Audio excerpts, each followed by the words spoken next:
Good evening. Welcome to the Board of Supervisors business meeting, Thursday, February 6, 2025, 6 p.m.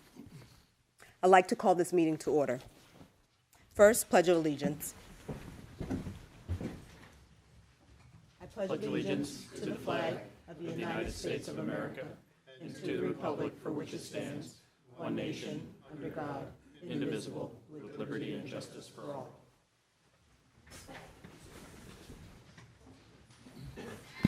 Take the roll. Chair Darby. Here. Vice Chair Charles is absent tonight. Supervisor McFarland. Here. Supervisor Knights. Here. Supervisor Nufagleis. Here. And our student representative, Rasika Sivakumar. Here. Thank you. So a few notes. This meeting is being live streamed via YouTube for viewing purposes only. The meeting is video recorded for posting on the township website, and all other meetings are on the website as well. A video camera has been installed in this auditorium for security purposes. Prior to this meeting, an executive session was held to discuss land acquisition and litigation. Next, we have a proclamation for Black History Month. Supervisor Knight. Thank you, Madam Chair. Proclamation. Whereas Black History Month is observed annually to recognize the crucial role African Americans have played in U.S. history and the development of American democracy, and whereas Black History Month affords citizens a special opportunity to learn more about Black heritage and achievements of African Americans, and whereas the theme for the 2025 observance is African Americans in Labor, reflecting on the pivotal role that the hard work of African Americans has played in shaping our country's history and highlighting the profound impact African American workers have had in shaping America's workforce, infrastructure, labor improvements, and economic growth. Therefore, in celebration and in honor of these significant contributions, the Board of Supervisors of Lower Providence Township hereby proclaims February 2025 to be Black History Month, and encourages our citizens to recognize, celebrate, and expand their knowledge of the history, culture, legacy, and achievements of African Americans. Proclaimed the 6th day of February, 2025. Thank you. Right, and we have a few presentations this evening.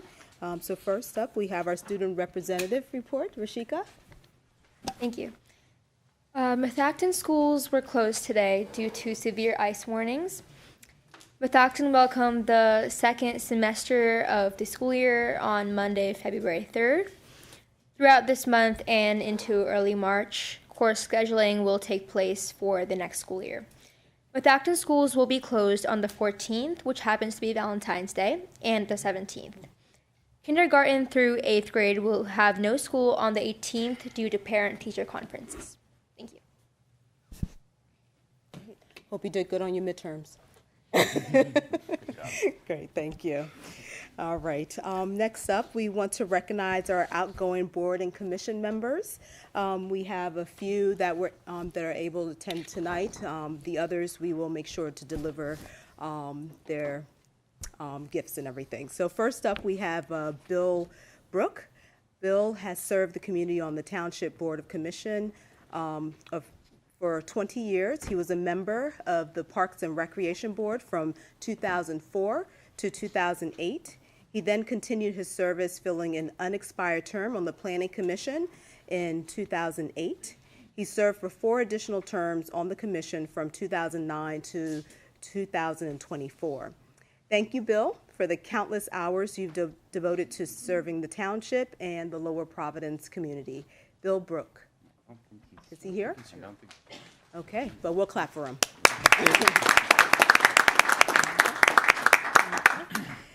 Next, we have Amy Johnson-Smith. Amy was a member of the Parks and Recreation Board from 2020 to 2024. She led the board as chairwoman for 4 of those years and was an active volunteer at the many events hosted by the Parks and Recreation Department. Thank you, Amy, for your leadership and dedication to our community. I think she's here. Come on up.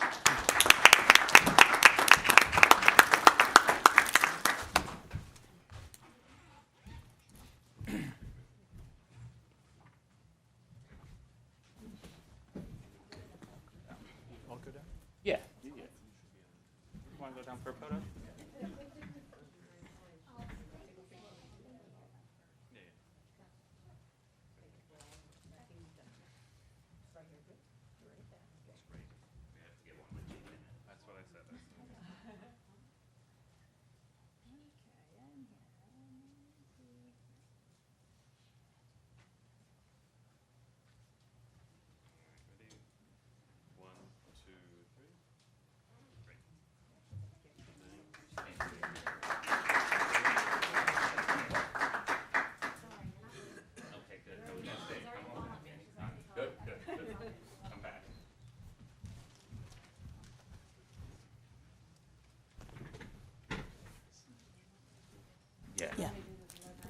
Okay, great, great, thank you. Thanks, Jane.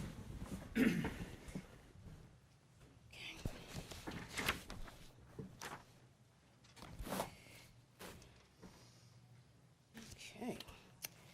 All right, so just a little change in our agenda. Okay. We're gonna do courtesy of the floor first, and not have our community members wait till the end. We will have you come up to the podium, state your name and township in 3 minutes per person. Okay?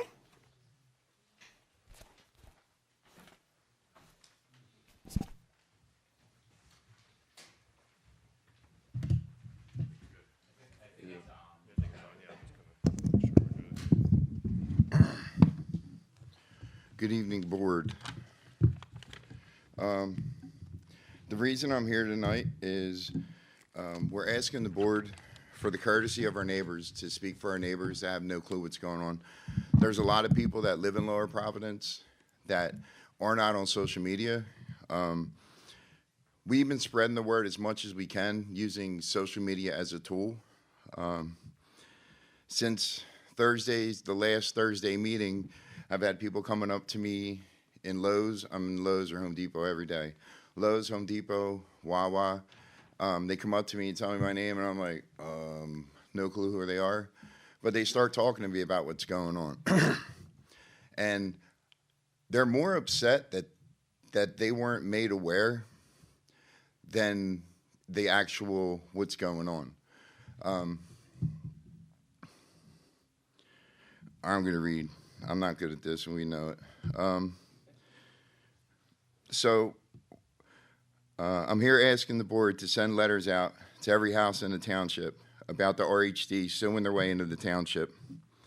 Not just the residents within the 500 feet of Eagleville Hospital. This will affect everyone in the township. There are 2 schools within walking distance and the proposed site, parents at the proposed site. Parents with children in those schools should be notified and have the opportunity to make their voices heard at the last meeting during public comment. Public comment will be on the record. How can people show up and speak if they don't know what's being proposed? We are a township of inclusion. We should include everyone. It's the right thing to do. Not a flyer for RHD and not our views on it. Just what's going on. And letting them know that they can speak at the last meeting, at the end of the meeting, during public comment. RHD coming and suing their way into the township. It's really not great public relations to start. There are many tax-paying residents that are not on social media. They deserve the courtesy to be notified. I just want to let you know, when this started, we're not against the Board, but from the very beginning, we're just trying to, what we see, and we've done a lot of digging. I've learned how to dig since 2020 when we were locked in our houses.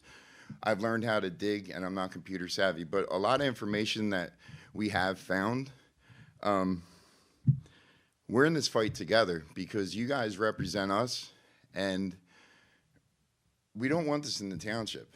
And I just think the fair thing to do, and when we started this, my intention was never to tell someone how to feel about this, ever. My whole goal in the beginning, when we started, was table the vote, send letters out to everyone in the township, because everyone deserves the right to participate in what's going on, because this is going to affect the township. And everybody in the township will be affected by this, beyond the 500 feet. So I'm asking you guys today, ladies and gentlemen, if you will send letters out to everyone in the township and just let them know what's going on, because I think it's their right. It's their right as taxpayers. RHD is using taxpayer money to sue us. We're scrambling to pay our lawyer with our own money too. It's like we feel like there's no representation. And right now we're fighting the same fight. So I think it's fair, and it's not too much to ask, I don't think, if you guys would just send letters out to everyone in the township. I think it's the right thing to do, because this is going to affect everyone. Y'all have a good night. Thank you.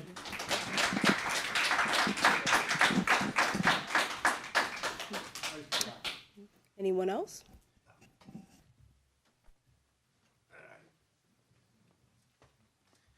Good evening, board and everyone. Bob Dorn, resident here in Lower Providence Township.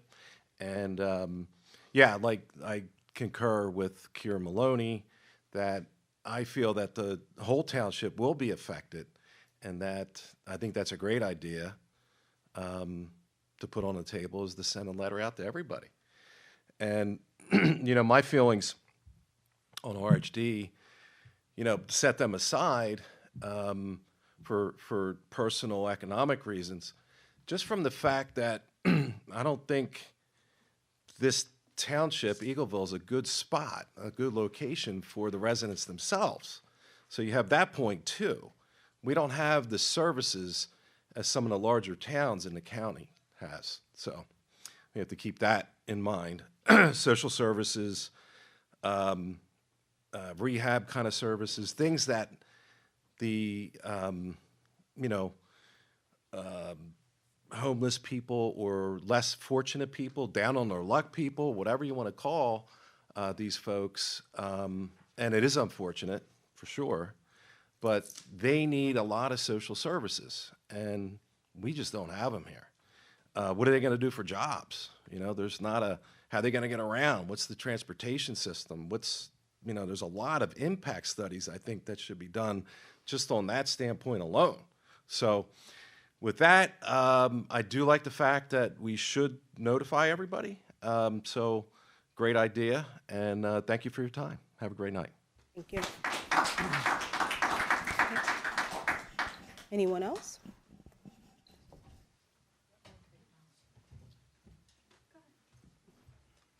How you doing? My name's James Kenny Jr. I also live in a township, and I agree too. I'm against it, but I believe that everybody should get the right to vote. Is that something that can happen? Is that something that you guys could mail out? We'll address it once we hear from everyone. Oh, okay. Okay, not a problem.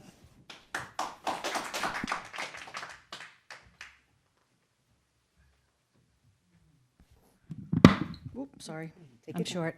short. Patty Tabor, Yerkes Road in Collegeville, Lower Providence Township.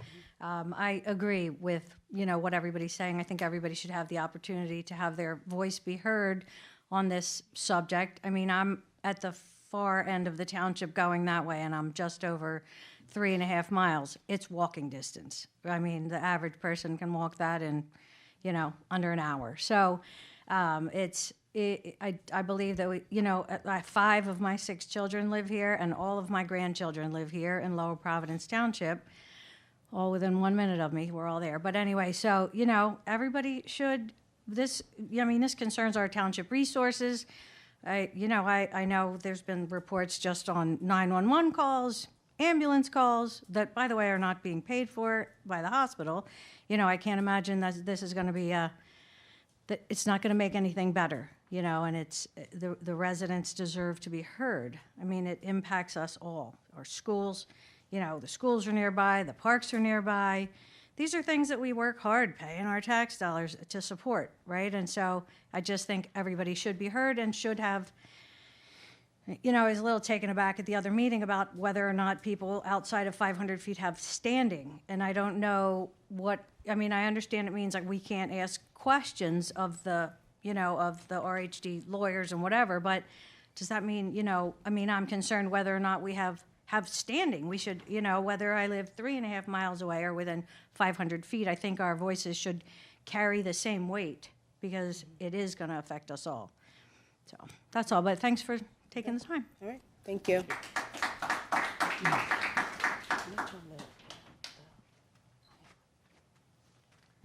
Good evening.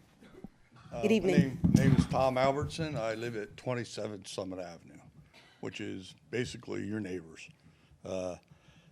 It's a really concerning thing going on in the township. I don't live within the 500 feet, but I surely live within a half a mile from them.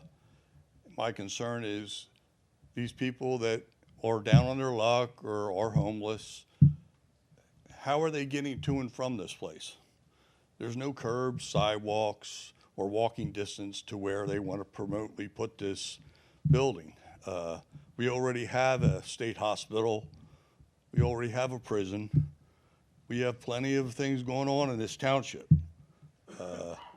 I just feel that the location and what's involved, I don't think a lot of the residencies here have the knowledge of what's going on or are informed of what is being proposed.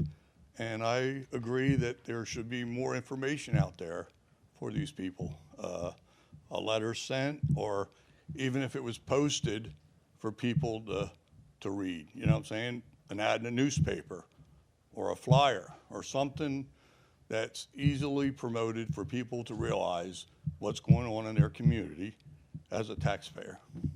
Good evening. Thank you. John Heiser, 80 Smith Road.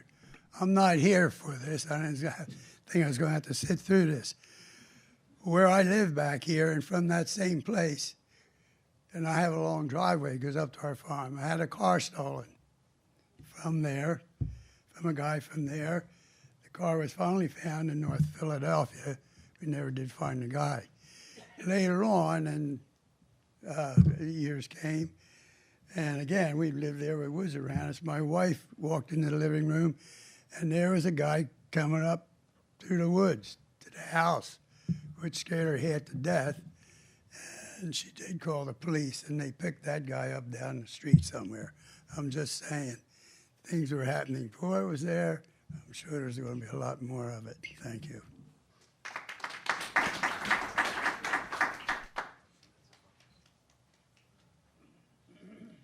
I'm Joe Venezia. I live on Amelia Street. Our street backs right up to Streamlight here. My concern is the security of all the residents. And any overflow from this building that they're going to take over here, it's going to end up, you're going to have extra people coming into this town. And not everybody's be able to get in there. All these extra people are going to be camping out on Streamlight's property. I've already myself walking my dog, kicked people off Streamlight's property.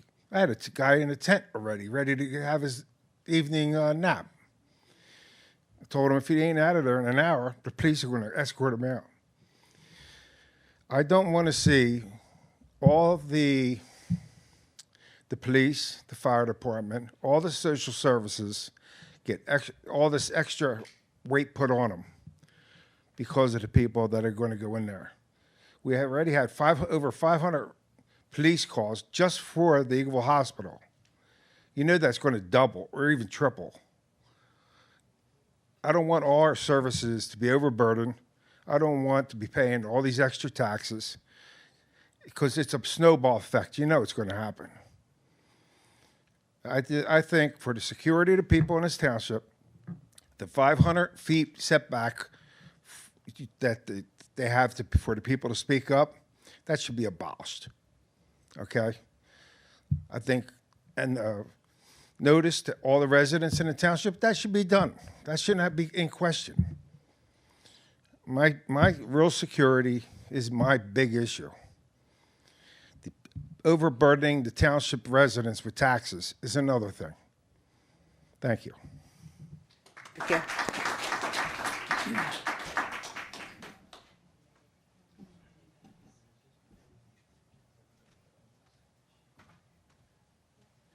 How you doing? Mike Mackin. I don't live in the township, but I do want to bring it up because I kind of disagree with everybody. It shouldn't be sent out to everybody in the township. It should be sent out to everybody in the Methacton district. And here's why. I have kids in Arcola. I have kids in Skyview. I have kids that play football, sports, all in this area. I had no idea anything about what was going on here. But because of what's going on with this RHD or whatever the case may be, and the only reason I know it is because of the friends that are fighting for it and fighting against it and stuff like that. But beyond that, nobody knows what's going on here, and everybody within the district should know, not just 500 feet or whatever the case may be. I mean, like I said, you got a school right here, you got a school right down the road. Like I said, you got sports here, you got people walking, and look, we've all been kids. Once they're done playing football, they want to walk down the street, they want to walk down the sidewalks. And I'll be honest with you, for over 15 years, I guess I worked with homeless veterans and stuff like that from Philadelphia all the way down to Virginia and stuff like that. There's a lot of pros in helping them, but there's also a lot of concerns. I don't know if you've ever seen homeless people that aren't on their meds. What can happen when they're not taking their meds, when they're coming off of like drugs, alcohol, stuff like that, PTSD. And that's not something that's great to see. And it's not something that kids should be around. It's not something that homes right down the road should be around. But again, personally, not just the township, the entire Methacton School District, anybody that plays football, any sports on here should be notified. I mean, as much transparency you can put out there, I think you should. I mean, right now it just seems like it's trying to be hidden. That's just my opinion because, in all honesty, not many people know about it unless people are speaking up, like the people behind me, the people on social media. But not many people, not everybody's on social media. Not everybody comes out to these township meetings because they're not in this township. But somehow Methacton School District should be notified. So, thanks. Thank you.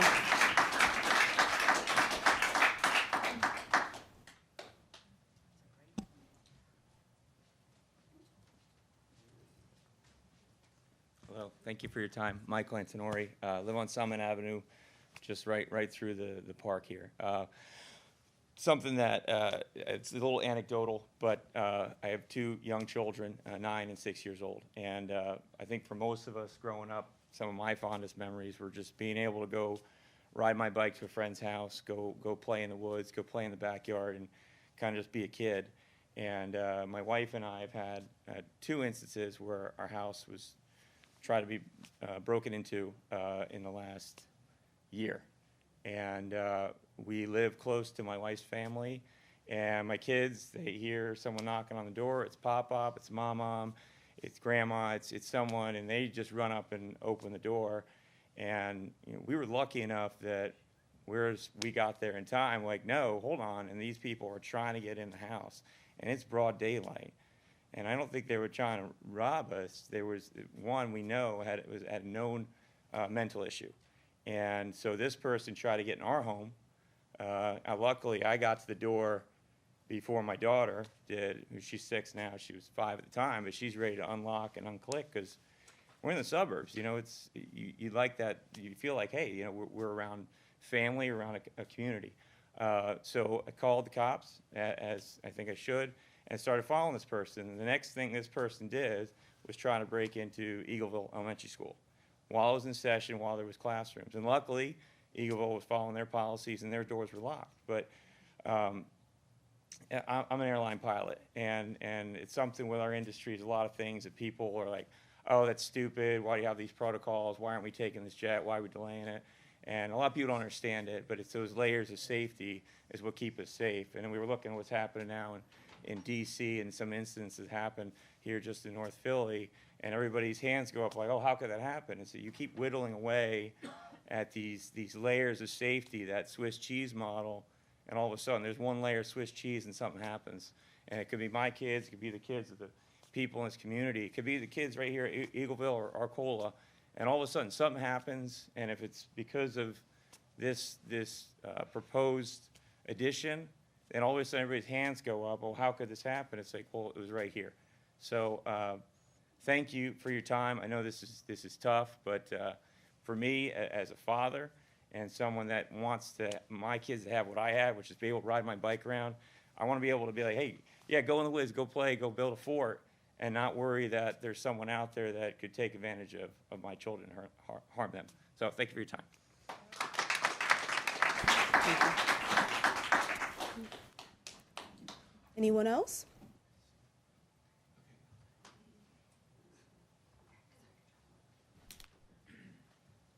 You can come and line up. Hi, Regina Antonori.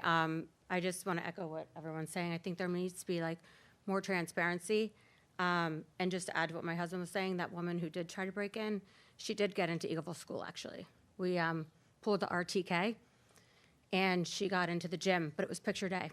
So we got lucky. but no parents were notified. So I think more transparency for schools. Okay, thank you.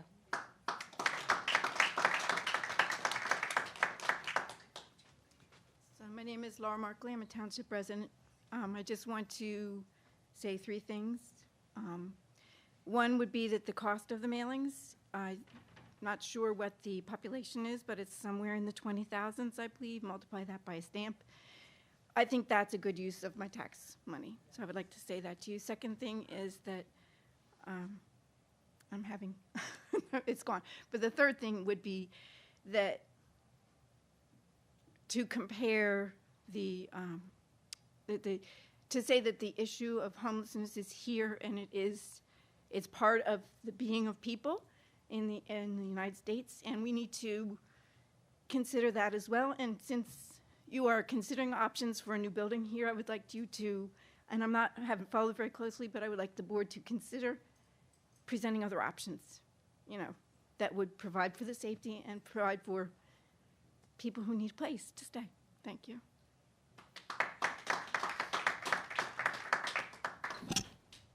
Anyone else? Feel free to come forward.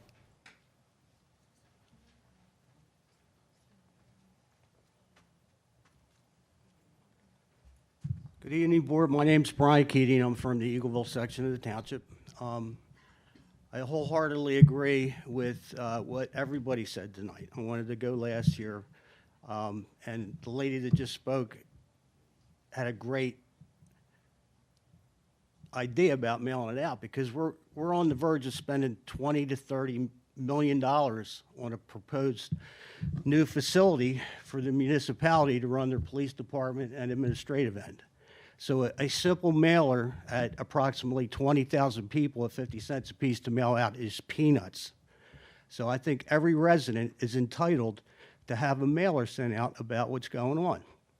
This is a huge and complex problem that everybody in the township needs to be aware of, deal with it, and either there may be a bunch of people that will want it, but a majority of the people, from what I can see over the last 7 months, are not in favor of this facility being approved in Lower Providence. I'd also like it known that there's a survey done every year. It's called a point in time.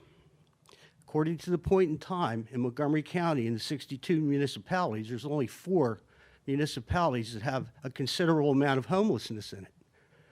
Lower Providence is not one of those. Norristown, Lansdale, Pottstown, and there's a small area over in Willow Grove have a majority, over 90% of the homeless individuals that were counted under this survey. That survey is run by HUD in Washington, okay? If there comes a point in time that there is a homeless situation in Lower Providence, we as a municipality should address it, okay? Until that time comes, and we have a considerable amount of homeless in our township, each and every municipality that makes up the 62 in the county should deal with it on their own level and in their own municipality, and not be pushing it here into our township. We already service the whole county for the prison. We service the county and beyond with Eagleville Municipal, with the Eagleville Hospital, not just our little municipal people that have drug issues or what are psychiatric issues. So we are burdened considerably, both police, fire company, the sewer authority, I could go a whole list, by those 2 facilities alone, okay? Last thing I want to say is the township officials are considering doing a deal with Eagleville Hospital. A lot of good happens there. They help a lot of people recover. But shirking the responsibility, which I wasn't even aware of, for the ambulance squad and services provided by our township and paid for by our residents is not fair. We need to get on board to have them cooperate and pay their bills, okay, before even considering accepting an additional program which is going to burden our municipality more. So that's all I want to say, and thank you. I do want to say one other thing. It is Black History Month, and if anybody gets a chance to watch a great movie, it's called The 6888, okay? It was wonderful. Didn't know about it. My brother-in-law called me. He's like, yo, man, you got to watch this. It's an Army movie about World War II. And it was very, very, very entertaining. So, and it shows some of the issues that were back at that time. There were a lot more issues than what we're dealing with now. But there was a great group of women that served in the Army Women's Air Corps. They served over in Scotland, and they really helped a lot of families deal with issues that were up during World War II in the mail, receiving mail and just correspondence, which we don't have to worry about now because of social media. So anyway, thank you very much. Thank you.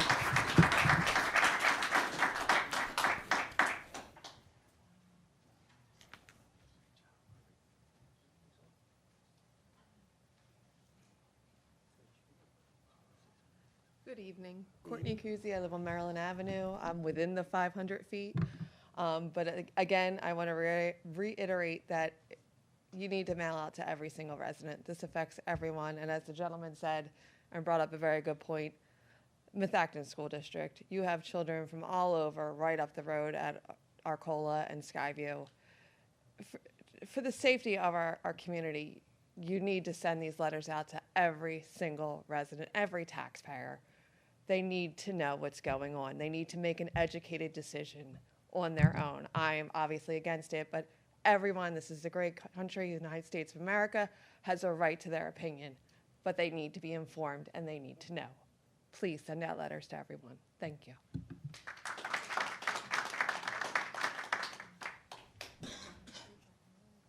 Anyone else? Okay, great. Any board comments before I make a comment? Do you have any comments? I'd just like to take a few moments and thank all of you for your concerns and interest in the township, which is, in fact, one of the things that's been, in my view, a big problem for us in helping to govern it the right way. We, without an issue such as you're bringing up, we would typically have 3 people here interested in probably something that's happening that night only.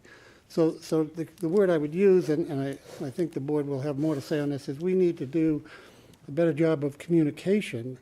This is an issue that's very important, and we don't dismiss that at all, but there are other things that are going on within the township that are posted, that are aware of, and the example I use, because it makes me laugh when I see on Facebook someone asking, what's going on at Park and Crawford? That's been underway for 10 years. Probably 50 public meetings discussing that specific thing. And I'm not being critical of anyone. I'm just saying that that's about as much communication as we can make on something, and yet people still haven't gotten the word. So it's a legitimate concern, and we are aware of that. And this is one of, I think, a number of issues that we'd like to see some better communication on. And I'll just stop at that because I know there's more you want to talk about there. But I did want to just say to appreciate it. I think aside from the RHD issue, you're bringing up some other very legitimate concerns, RHD aside, that we are aware of and that we are beginning to work on taking steps on. And so I don't want anyone to feel like they're coming up here and we're listening, but we're not taking note of it, because we are. And I hope we'll be able to get some other response on some of these other issues to you in the coming months. I'm sorry it took so long, but thank you. Very good. We'd like to hear from you, Supervisor McFarland. All right.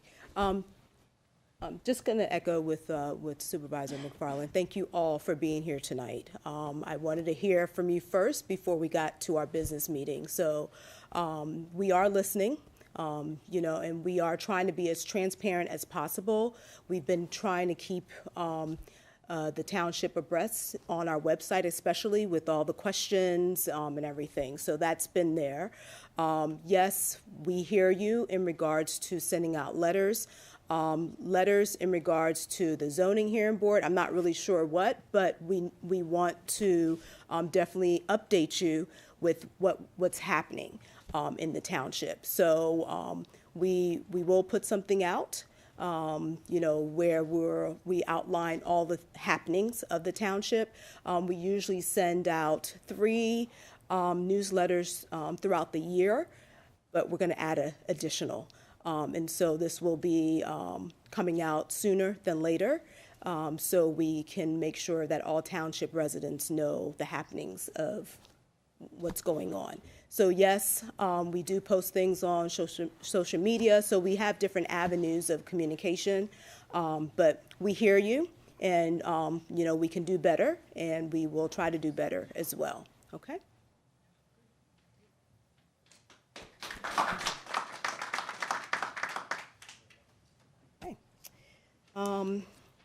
Next up? Could I just say, Oh, just sure, add to... absolutely. As we initiate this additional communication device, the RHD piece will be in that, included as part of the message.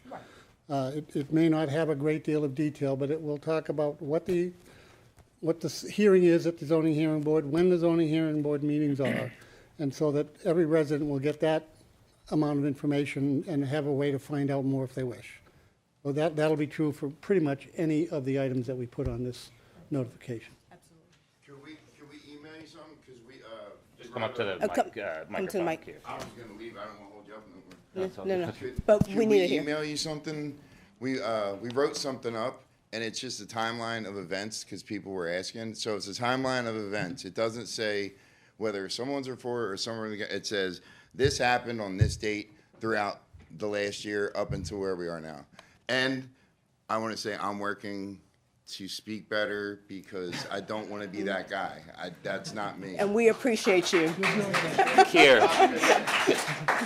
So yes, you can email me. I can't guarantee that we'll include what you, but you absolutely Well, can I just email think me. that's And fine. yeah, yeah. Okay, we appreciate it. All right, so we're not kicking anyone out. We do want you to stay for the rest of the meeting, so you are informed. So the next up is the consent agenda, where we're going to approve the acceptance of the minutes of the Board of Supervisor meeting of January 23rd, 2025.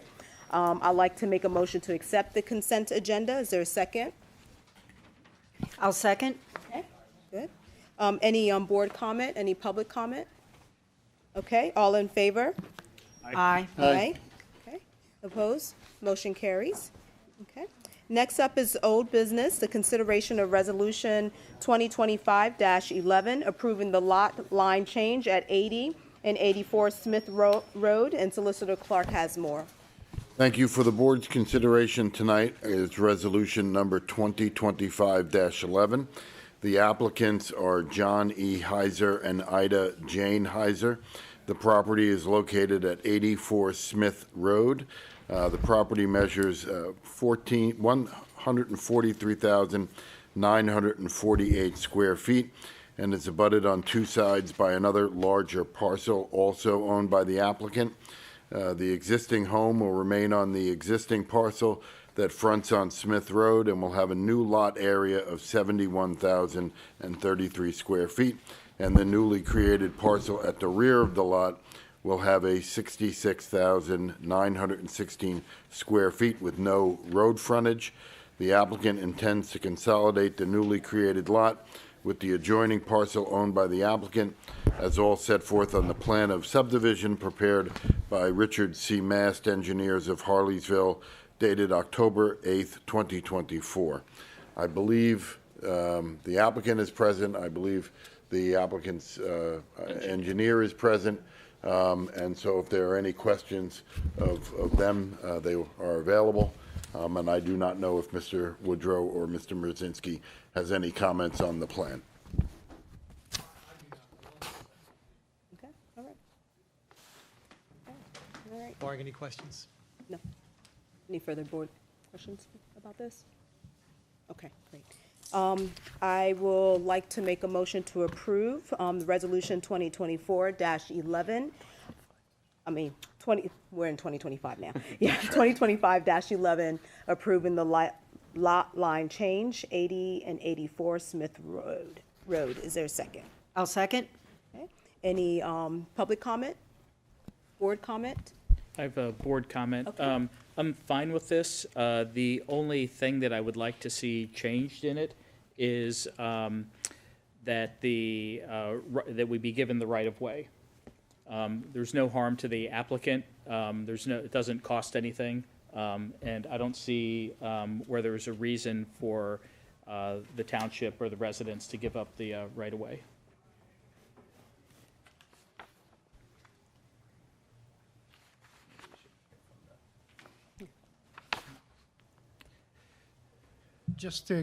I'm Ed Huber from Richard C. Mass.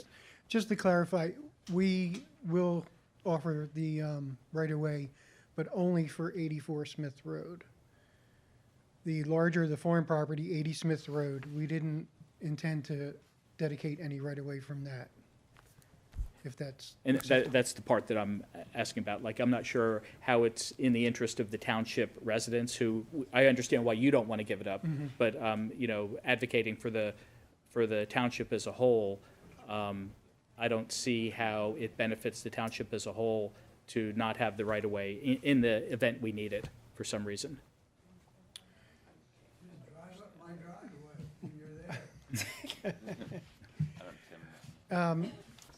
I don't know that the applicant's prepared to offer that. Okay. Tim, do you want to clarify, or Mike? Yeah, I'm a little confused, Mr. Knights. This is right-of-way on, So, Michael, maybe I can Smith help. Road. So, Okay, along thanks. Smith Road, our township subdivision code would suggest that there is an ultimate right-of-way that should be observed for subdivision applications. right. I think Mr. Huber and Mr. Heiser are requesting to waive the obligation to offer for dedication the ultimate right-of-way along the farm parcel, but are indeed offering the right-of-way, the ultimate right-of-way in front of the existing home on 84 Smith Road. So it's a waiver. It's a waiver of the Ultimate. obligation to give the ultimate right-of-way along the farm parcel on Smith. Right. So, and so that's what the That's the issue that I have. Is giving up the right-of-way along the entire property. I think we should have the right-of-way along both the farm and the house. I'm trying to recall, we discussed this issue last meeting, I believe. We did. And there was some discussion about road width and other issues that might be associated with that. So maybe, Tim, you could clarify if you recall from last week, but what options, if we give up the right-of-way, that doesn't really mean that we could not take So the ultimate right-of-way is in the ordinance to allow for future improvements to the roadway. You know, so if, for example, PennDOT was going to widen Egypt Road, we have the right-of-way to widen without having to purchase the land from the adjacent property owner.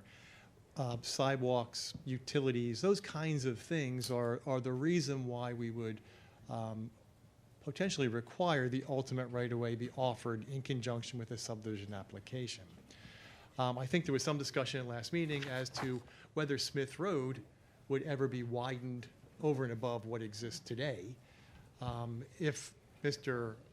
Heiser's farm were to develop, then certainly that would be the opportunity to grab that right-of-way. But I think that what the board was kind of deliberating back and forth, whether this section of Smith Road we ever foresaw being widened or improved in the near future. And the specific question I had related to that was, if you gave us the ultimate right-of-way, what harm becomes you? Well, And the answer was none. We did not survey the farm property. So it would be a significant financial cost to Mr. Heiser to survey the farm property at this time. We only surveyed the 3.3 acre property, and that's the one we're willing to offer the dedication for the right-of-way because we know the property lines on that property. To offer the dedication on the farm, we would have to survey the entire farm. Would the farm have to be surveyed to? There's some middle ground. Perhaps, Mr. Heiser, would there be a note that you could put on the plan, Ed, that would suggest that you are, offering the ultimate right-of-way for the farm property at such a time when, a governmental agency needed that land for an improvement? Do you understand what? So in other words, they wouldn't be required to survey it now. Correct. But we would not be waiving the right-of-way They're in making the the event offer. that, or if any improvements are proposed in the future, then That is a solution we often use. it's kind of deferring as opposed to waiving the Yeah. dedication. So on the record plan, there would be a note that would clearly state, you know, the ultimate right-of-way line for Smith Road is hereby offered to the governmental agency having jurisdiction at time of dedication. That's a very standard note that we throw on a lot of plans. So you and it wouldn't wouldn't have to cost anything survey it more right now. to do that now. Okay, so we wouldn't have to provide a legal description or anything for the, Just the offer as a note on the plan and Okay. would satisfy me. I think that would be acceptable, or you, okay, yeah, I think we're okay with that. So if the rest of the board is in agreement with that, I think we can entertain a revised motion to make that. I think you can still approve the resolution tonight, and we You can. certainly can, just to approve it as amended. And Tim and, excuse me, Tim and I will work on the language for the resolution, which will then, and Tim will make sure it's a note on the plan, so. And we'll work with you on that as well, yeah. I think it's a good idea. We have a motion and a second in regards to this, and public comment and board comment. So I'm just going to amend that motion. Yeah, give me a second. I'm getting there. I'm going to amend the motion to approve Resolution 2025-11 with the amendment as stated, and with the lot line change of 8084 Smith Road, with the changes that our engineer is going to work with, Mr. Heiser. Okay, is there a second? I'll second. Okay. Any further public comment, board comment? Okay, all in favor? we do have a public comment. Oh, okay. I didn't see your hand, I'm sorry. Okay, I was a little, sorry. okay. Howdy Tabor. I was Okay. only hesitant because obviously it doesn't involve me, but if in the future you choose to widen the road and take some of his property, shouldn't there be some compensation to him for that? You know, because you'll be kind of taking his property, and maybe before you agree to that, you should have some discussion, or is it something, a discussion maybe they have in the future? You know, I'm a real estate agent, so I can't, like, stop the thought of, you know, what that means, and because ultimately, taking some of his property, so that's all I have to say about that. I was gonna- Where it's,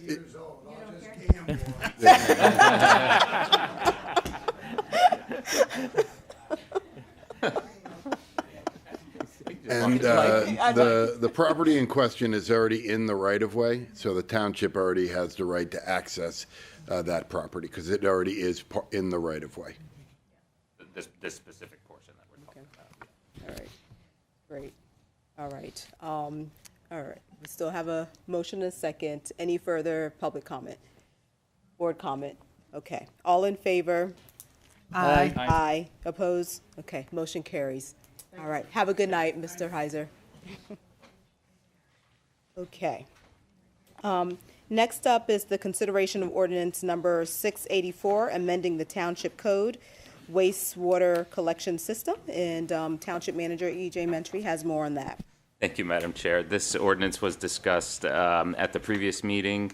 It's been advertised and it is ready for adoption. And essentially what this ordinance does is it's an updated sewer use ordinance that came as a request from the Lower Perkiomen Valley Regional Sewer Authority, who had to update their sewer use regulations as required by the Pennsylvania Department of Environmental Protection for their new permit. And in a very simplified nutshell, what this 65-page ordinance does is it reduces the daily maximum limits for 4 specific contaminants, and that those 4 are arsenic, lead, silver, and zinc.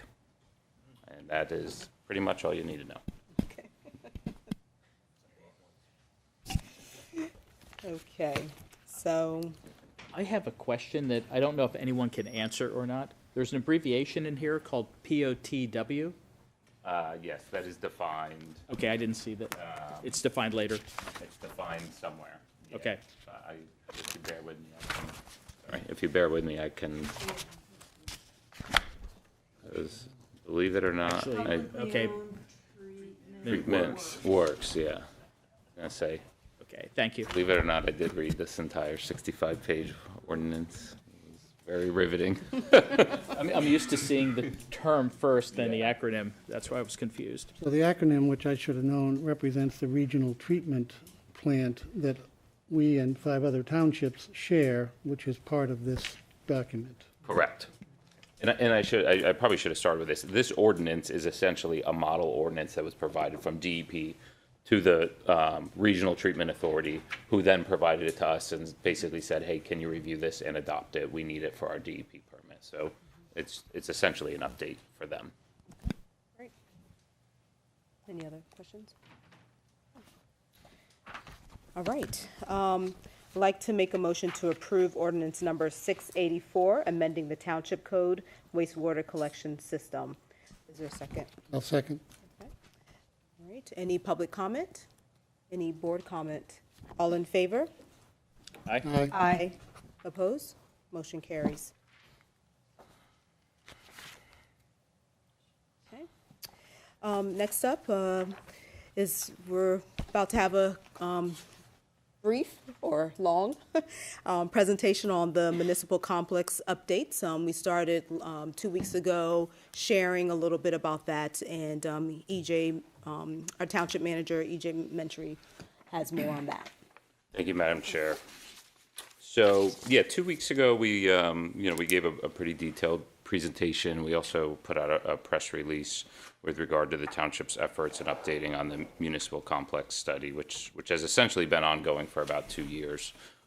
So tonight we have some requests for action for the board, but before we get to that, I'm just going to kind of give a brief presentation with just a couple of additional updates on some of the steps that have been taken with regard to the due diligence efforts that township staff and our consultants have undertaken to try to prepare for this potential acquisition.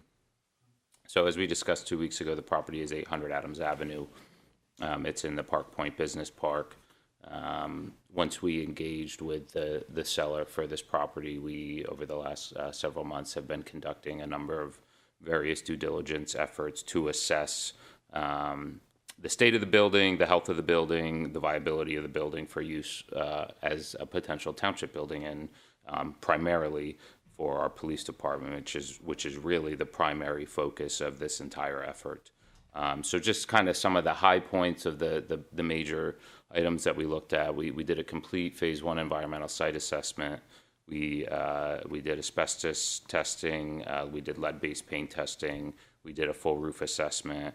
And then we did full mechanical, electrical, plumbing, and fire protection planning reviews and inspections, as well as the generator that was on site. I'm pleased to report that everything came back clean, with the exception of about $2,000 worth of very minor repairs on the roof.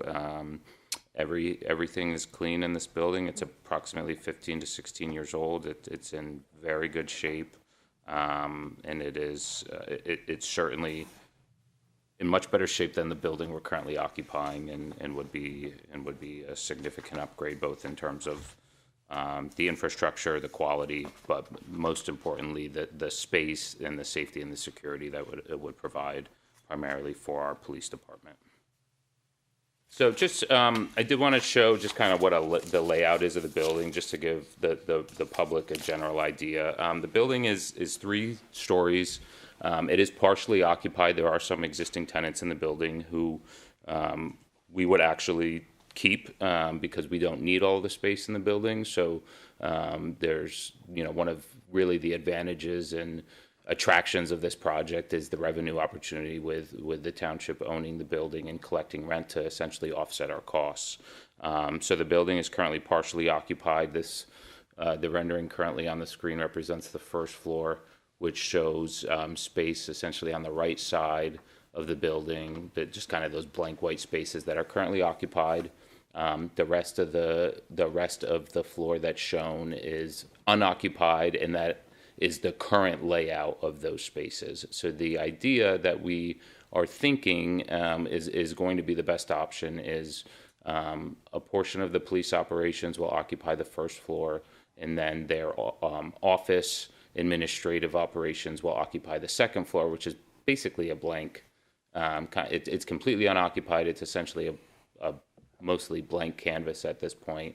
So the police would occupy about half of this floor, and then the rest of the township administrative staff in various departments would occupy the other half. The third floor we're not going to show tonight because there's no anticipated township use of the third floor. There's another tenant that's up there, and some vacant space that we are hoping we'll be able to actually lease out, so the remaining space could be fully leased. So in summary, approximately 1/3 of the building is currently occupied with tenants who would stay. The township would occupy approximately half of the building, and of that half, about 2/3 of that would be for the police department, and then there's still some remaining space that we would look to potentially lease out to increase the revenue to offset the cost of the project. And so we are still, working. We've been working with our architect and construction manager for the same team that we were working with when we were looking at this campus specifically and the potential for new construction on this campus. We've been working with them to come up with a number of different renovation fit-out options. It should come as no surprise, and I'm not throwing him under the bus, but the police department are the real drivers of the cost of this project because from an office space perspective, what is there is pretty usable for the most part for the administrative staff, but we would need essentially a full renovation and fit out for the police department in order to utilize the space. So the total estimated cost of the project, the range that's shown on the screen, the 18.8 to 20.3 million, essentially represents the total cost of acquisition, so the purchase price of the building itself, all of the design costs, construction and renovation costs. And the range is just based on some of the different options. However, we do feel pretty strongly that the estimates they were done very conservatively, and that was by design because we won't know the final cost until we get to the bidding phase. So we wanted to estimate conservatively. We do think that we would anticipate coming in at the lower end of that range. So the purchase price of the building is $10.9 million. And then so that's included in this range that you see on the screen. And then the rest of the costs are all of the design and renovation and construction costs to fit it out for township use. It does also include what we would anticipate needing a full new generator for the building because the generator that is there would not be able to power the building sufficiently for the township operation. So that of the renovation costs that are included, the generator is about $700,000 of that. Just looking at, so a couple of things that are important to mention here, and we're going to hear from our financial advisor in just a moment to talk about borrowing options. We're looking to borrow about $12.3 million as the first borrowing for this project, and that is enough to cover the cost of the acquisition as well as essentially some seed money for the design costs. And then once we finalize the designs, hopefully get that price a little bit lower, go out to bid and know exactly what those renovation costs are going to be, we would do the second issuance of the borrowing. So if we just assume that we're at the high end of this range, the 20.3 million, so we're going to borrow 12.3 now, that leaves 8 million remaining. We have a minimum of $1 million in township reserves that have been set aside and committed to this project. We also have a minimum of $1 million in state grants that we already have with the potential to get more. So that essentially reduces the cost of that second borrowing from 8 million down to 6 million, which would be essentially probably the most we would expect that second borrowing to be for this project. So we're hopeful that we'll be able to capitalize on some additional grant monies through the RACP program, where we've already secured $1 million to just help reduce the cost of that. And the last thing, two more things I want to mention is just to remind everybody, before we went down this path and explored this option of acquiring an existing building and renovating it to turn into the township headquarters, essentially, we were heading down a path to build new buildings on this campus to house police department and township administration. And the last, essentially, best-case scenario cost estimate we got for that project was $32 million. That was as of about a year and a half ago. We think realistically, with all of the site work that would be needed for that, the actual cost would be closer to 35 to 40 million. And what that cost would have provided us in the way of new facilities was really what we need. It would have been designed to what we need right now with maybe just a tiny bit of extra room for growth. So in other words, almost double the cost compared to this project for much less space and less room for growth than what this project is going to provide for us. So it's a significant cost savings. And just to go back to the borrowing, and this was the last thing I wanted to say, and I think you can actually go to the next slide, Paul. The borrowing that Chris is going to talk to you about in just a moment here, that this first borrowing that we're looking to do, the like I mentioned, about approximately $12.3 million. The timing for this is very advantageous for the township. We're in a position where we are just about to retire all of our long-standing debt that we've been paying off for a number of years. We have a built-in dedicated debt service millage to pay for our debt and pay it down. Once the debt that we are currently carrying is fully retired, which will be next year, what that existing debt service generates will be enough to cover the cost of this $12.3 million borrowing, which is a long-winded way of saying for this first issuance of $12.3 million, the taxes will not need to go up to pay for any of this. It'll just be for that, potentially for that second issuance, which could be anywhere in the, say, the $4 to $6 million range. So our next steps are, we're going to talk about the financing now. I'm going to introduce Chris. In order to do any type of municipal financing, we have to pass an ordinance, and in order to pass an ordinance, we have to advertise an ordinance. So this is Christopher Gibbons from Concord Public Finance, the township's appointed financial advisor, and Chris has been quite a workhorse for us, crunching a lot of numbers and trying to find us the best possible deal that he can find us for a borrowing. And I think you've heard from me enough, so I'm going to turn it over to Chris. Well, thank you, Manager Mitri. It's nice to be here to discuss the projects with you. I think the manager did a great job in summarizing kind of how we got here. And at this point, we're ready to take it to the next process of the financing. That is to say, how's the most cost-effective way to finance it? Is it with bank loans, with a bond issue, or a financing pool? We did an RFP for bank loan financing, determined that that was very cost-effective compared to a bond issue or a Delaware Valley Regional Finance Authority bond pool financing. From now on, I'll just call it bond pool financing. It's another financing alternative available to us. So essentially, the question then is, what gets you lower payments? A bond issue, the Del Val pool. What is on the screen is the summary of the three different alternatives of a term of 20, 25, and 30 years. Think about this just like a home mortgage. The longer you borrow for, the lower the annual payments, but obviously the more you pay over the time in interest expense. So that's really the question for the board, is whether or not they're interested in paying the debt off quicker to save on interest expense, or spread it out over term to allow for financial flexibility for other projects and other things that the township requires to do in its day-to-day operations. Maybe I'll stop there for questions, actually. Well, you're in the finance business, and you spoke a lot there, and I'm not sure that all of us, especially in the audience, caught all of what. So I just would like to summarize and make sure that I'm hearing you the right way. So we have a couple of options to finance the debt that we need for the project. One is to do public bond.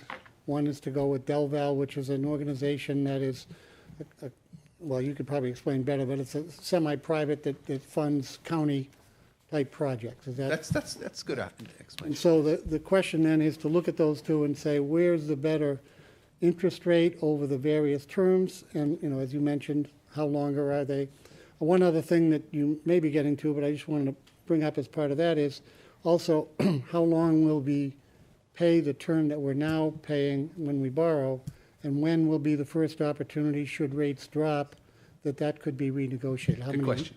How many years would that be? Both, to make them apples to apples, the Del Val financing and the bond financing would be prepayable after 8 years. So you could refinance it in 8 years if that's advantageous. Okay, thank you. And the interest rates, are you coming up to that piece? Yes. Yeah. Focusing, I guess, kind of first on the green box on the left. The interest rates are between 4.39% and 4.08%. I'm just going to read left to right. Column 2, 4.08% versus, which is bond debt service. Column 3 is Del Val. Debt service is about 4.39%. Bank debt service is higher, significantly higher. 25-year term is the same drill. Essentially, bond debt service is lower in total interest and interest cost compared to Del Val, compared to bank debt service. And then to the far right, columns 8 and 9 in the blue box, bond debt service at the rate and also at the total payments is lower than column 9, Del Val debt service. Go ahead. I just wanted to clarify that, so, in the difference between the two, because I don't know if the audience can read that, but if I didn't have this, I wouldn't. Zoom in on It's, the 30-year there's term a- bonds. Both, please. All of the bank debt services is the highest interest rate on any, whichever one you look at. Yes. So then between the bond and the Del Val, it appears that approximately 0.3% higher for Del Val in all of the options. Roughly speaking, yes. Okay, I just wanted to kind of. That's correct. Carry that along. Thank you.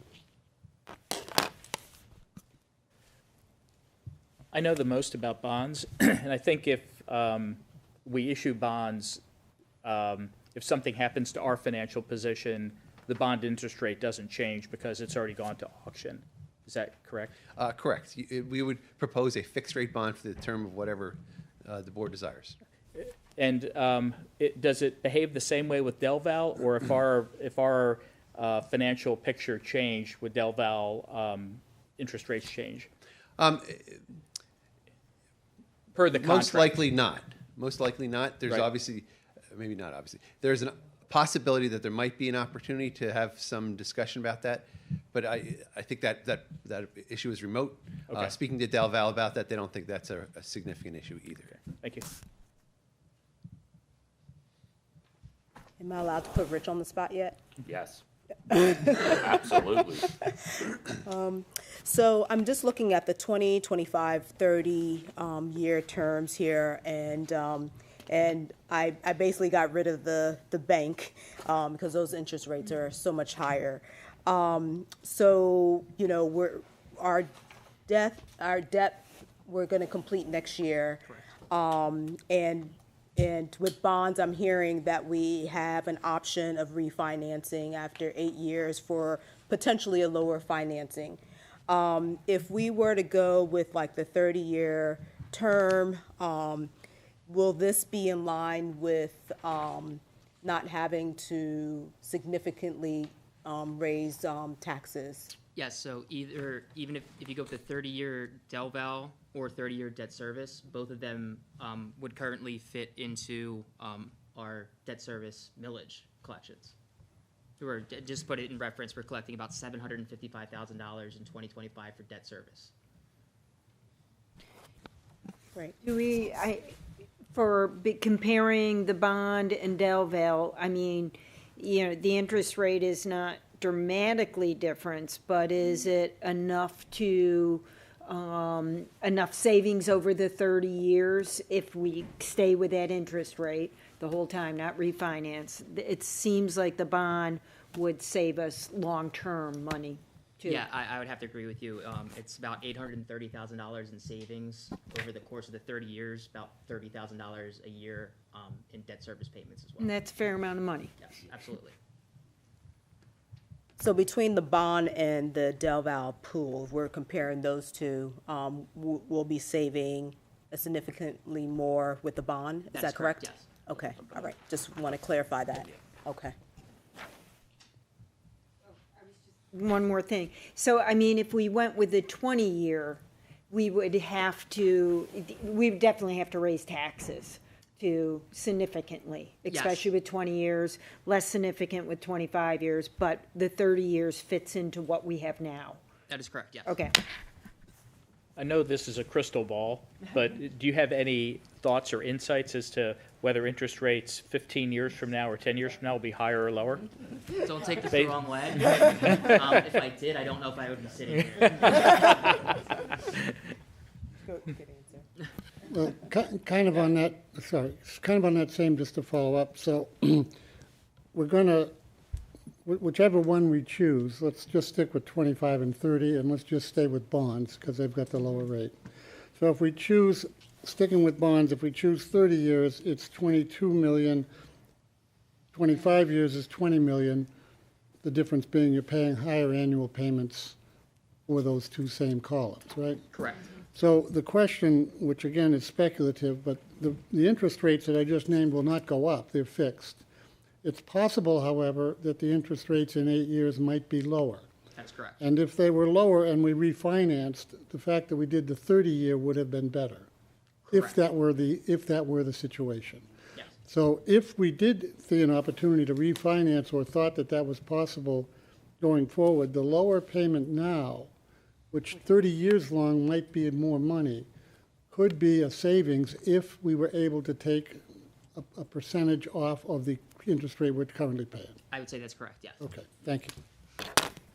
And is it fair to say, looking at the same ones that Supervisor McFarland looked at, the 25-year bond versus the 30-year bond, if interest rates went up, it seems like with the 30-year bond, we'd be repaying that with dollars that are, have been deflated, so to speak.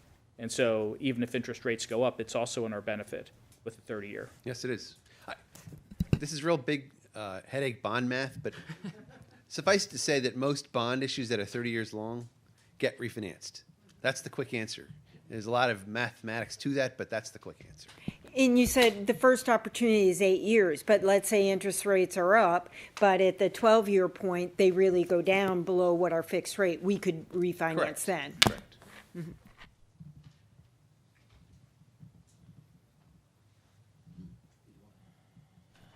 Did you want to talk about the taxable portion? Yes. So, as Mr. Mentry discussed earlier, you actually are going to be able to earn income on the property. That's great, except that does affect how you allocate the tax exemptness of the debt. Therefore, we have to actually issue about $1.4 million estimating of taxable debt to essentially pay for the opportunity to get rent from the current owners, or the current tenants, I should say. So our plan of finance actually borrows that money in the first 5 or 6 years of the debt service as a bank loan, because in this case, suffice to say, should you decide to go down the bank loan route, the bond issue route, we would actually have a competitive sale on the internet, where underwriters across the country would have the opportunity to bid on the bonds. The piece that is related to the taxable issue is so small that we tried to isolate that now, get that number in place. So effectively, what we're going to bring to the board is a bond issue for the longer term and the majority of the debt, and a bank loan for a shorter term financing, just so we can get something to the board. We're taking bids at 11 o'clock in the morning of the 20th. Should you decide to entertain a motion to move ahead tonight, we actually would be back to you in a couple hours, trying to eliminate as many errors as we can between now and then. That's the whole point. Thank you. And that's, I understand the taxable portion. So what are the current lease revenues over the next 2 or 3 years against that 1.4 million? Is that a negative or a positive in terms of lease collections against the loan taken? It's still a negative, but any dollar towards debt service is against that $700,000 or so you have already allocated in your budget for debt service. Yeah. Okay, thanks.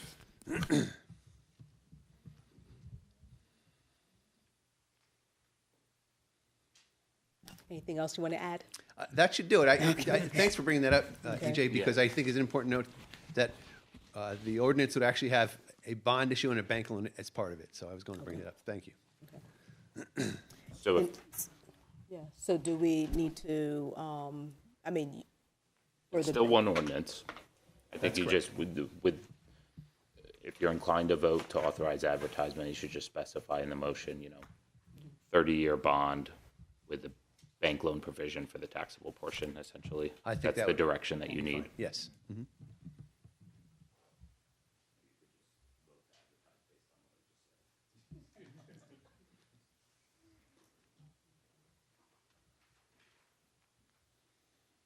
Any further questions from the board? Okay, great.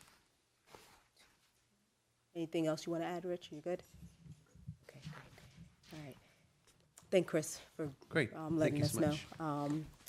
All right, so we're just going to vote on advertising for the borrowing at this time. So Should we allow for public comment before the motion? You can make it, you can do a motion in second. Yeah, and then yeah. ask, Okay. So based on our discussion here, I'm just gonna make a motion to authorize the advertisement for the borrowing ordinance, which should include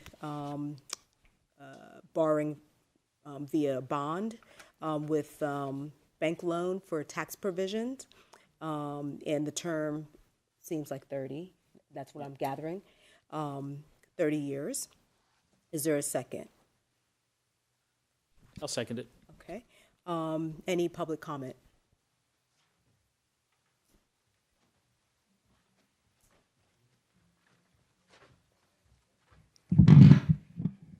Brian Earnshaw, I'm a resident of the township. I need to follow Mr. McFarland's advice to come to more of these meetings. I learned quite a bit about this project.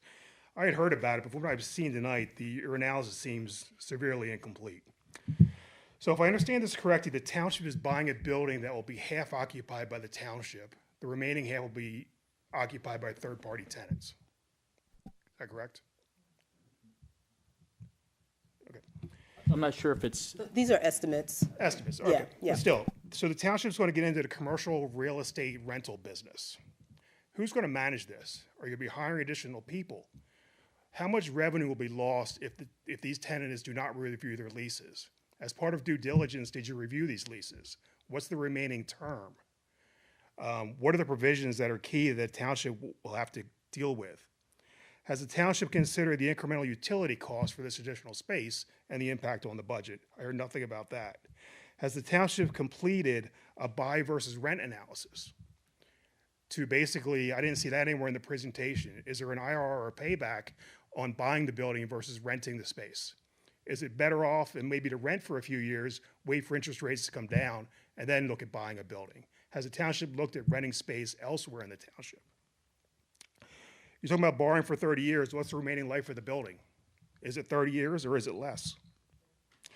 The township's spending $10.9 million to buy the building. What was the original asking price? I'd like to know that.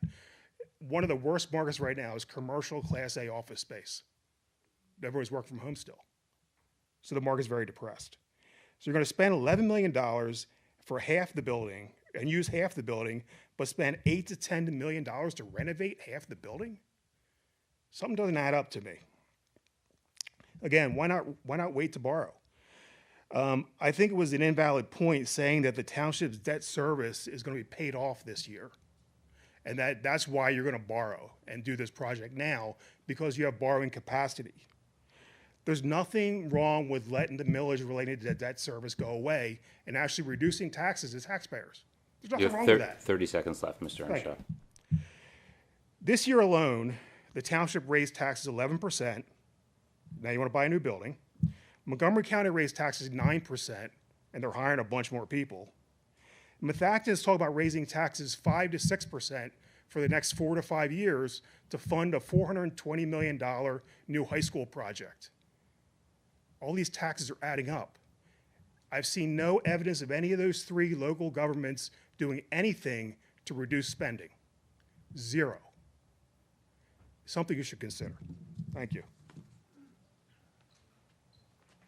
Thank you. Any other public comment? Okay, any further board comment?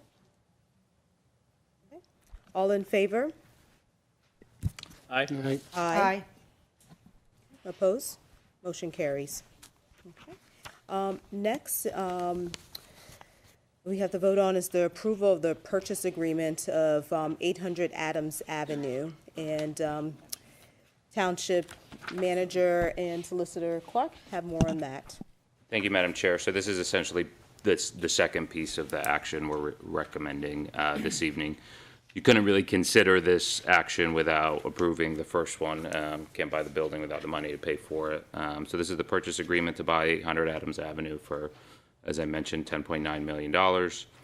And the plan is we're actually going to do this acquisition as a friendly condemnation. So there would be a step 2 to the purchase, which would be a condemnation resolution to we'll bring before the board at the next meeting on February 20th. So tonight you are advertising the borrowing ordinance, approving the purchase agreement.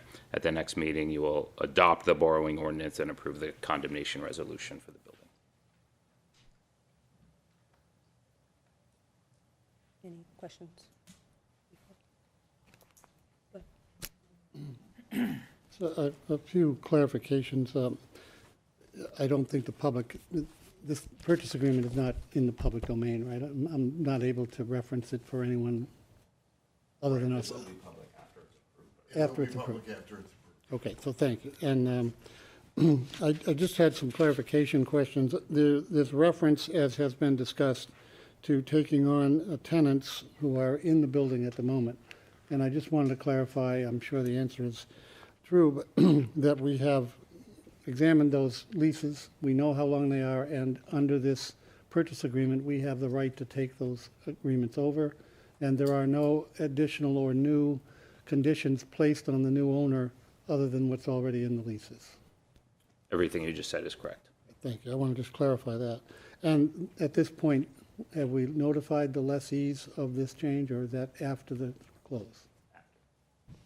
I mean, After tonight.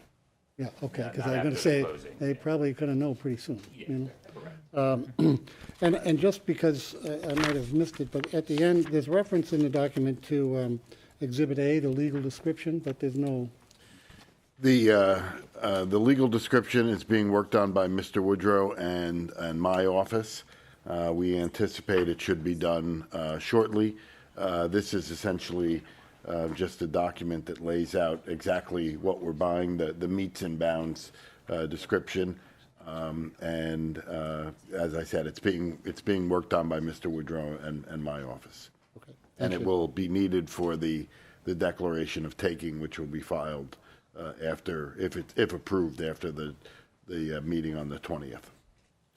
And just to briefly respond, if I may, in general, to some of the things that were brought up, we have looked at various opportunities when the board asked the township manager to engage and look at other opportunities to minimize the earlier stated cost of 35 to 40 million. And yes, office building is about the least favorable real estate, but this was also compared. EJ, I believe we did look at what typical purchase rates are in the general area, not the town, but the general area, and that this purchase price falls in line with those estimates or within that range of what these less appealing buildings are now selling for. So we're confident that we're paying a reasonable price in terms of that. The other questions are good ones, but I can't open those now. We have looked at some of those rent versus buy. We've talked about that, but one of the complications of that is a bulk of this money to purchase and to renovate is to supply what is a very well-deserved and long overdue police facility, which can't be rented because we'll have more invested in that space than anyone could ever recover because of its specified use. So I think buying for a police department is the only proper way to look at that in terms of an investment. But I'm not trying to debate that, Mr. Earnshaw. I'm just trying to kind of clarify a bit of what you brought up. Thank you. And also that narrowed our options of buildings we could look at to have a police department too.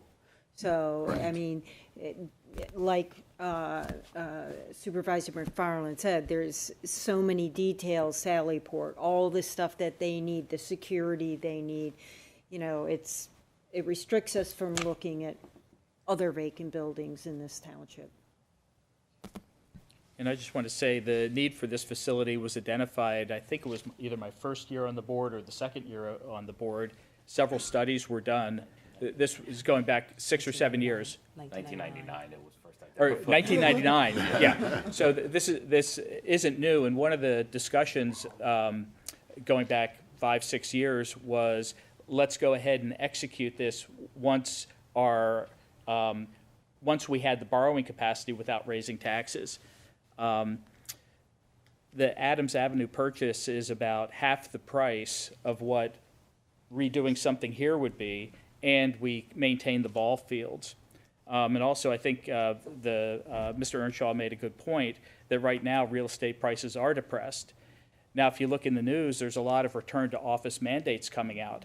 I don't know if they're going to tend to cause real estate prices to go up or down, but you know, because I can't forecast the future, but real estate prices are depressed. And the other thing, just wanted to mention this, is that we are listening to the community when they did ask to look for, to outfit a building that's already in place. So that was what we were tasked to do. And, you know, this building came up, it's accessible, it's in the middle of the township a little bit. So, you know, we're looking in that direction. I had another thought, but I just lost it, but it's okay. So I'll leave it at that. And again, this building meets the requirements of the police department too. So that's another huge plus right there. And it came back, so let me go real quick. So the other thing that we were looking at is disruption of this campus, of this park and everything. So if we were to do a construction project here, we're going to disrupt accessibility to the library, also to the park, and things like that. So I think this is a win-win for the township. In terms of the siting, as I understand the police chief's patrols, 2 of the patrols are closer to the location that we're moving the new police station to, as opposed to the 1 patrol that's over on this side of the township. So I think the siting is actually closer to where the patrol activity occurs. I think we patrol the whole township, though, yeah. Right? Okay. Okay. Just want to clarify that. We do that, we do, right? Yes. Yeah. Okay, Supervisor Knights. Okay. All right, great. Any further comments? Okay. All right. I would like to make a motion to approve the purchase agreement for 800 Adams Avenue. Is there a second? I'll second. Okay. Any public comment? Board comment? Okay. All in favor? Aye. Aye. Opposed? Motion carries.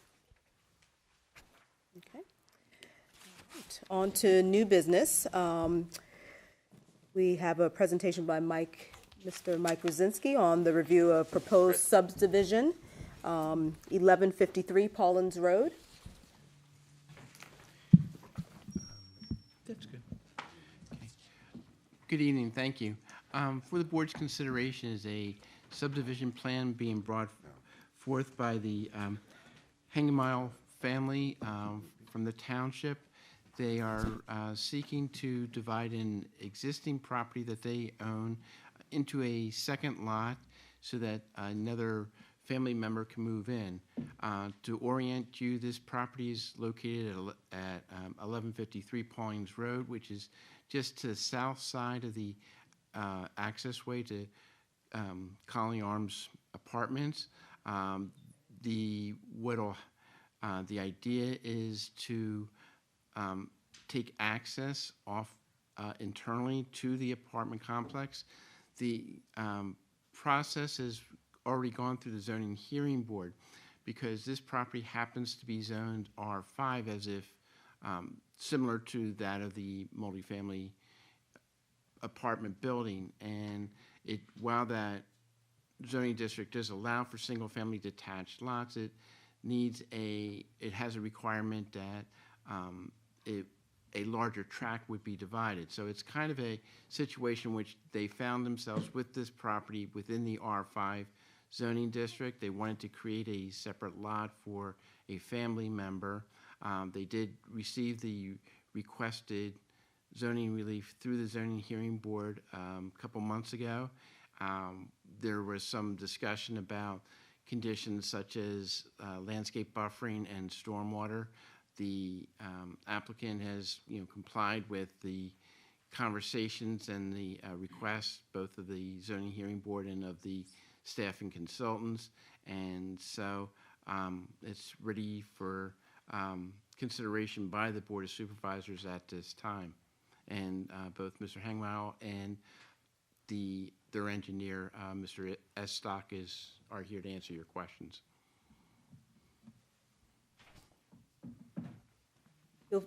Please feel free to come towards the podium. I think the microphone is on. Yeah, microphone's on. Good evening, Madam Chair, members of the board, township staff. I'm Joe Estock. I'm the project engineer. And as Mike said, with me tonight is Bill Hengemill, who is the applicant.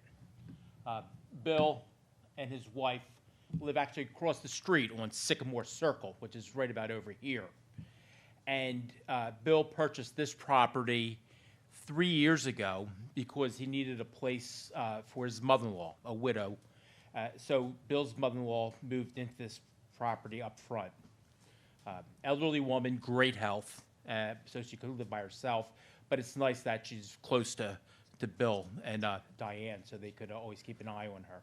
The thought now is to subdivide this into a second lot for Bill's son, who's married and has children, so they could move to that house in the back.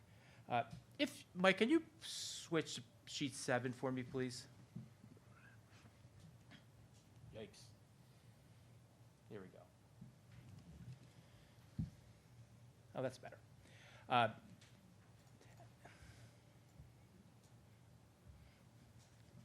As Mike said, Colony Arm Apartments, which is directly to the rear of our property, and also their entrances to the side. These are the single-family homes along Leon Drive, which are along the other side. The rear lot is a flag lot. It's a 35,000 square foot lot with a 25-foot wide flagpole strip that goes out to Paulings Road. This lot is 21,000 square feet, and the total lot area is 60,000 square feet. They don't add up, those two, to 60,000 because there's some right-of-way along Paulings Road, ultimate right-of-way. This 25-foot wide flagpole that leads to the rear lot will not be used for vehicular access. It's a state highway.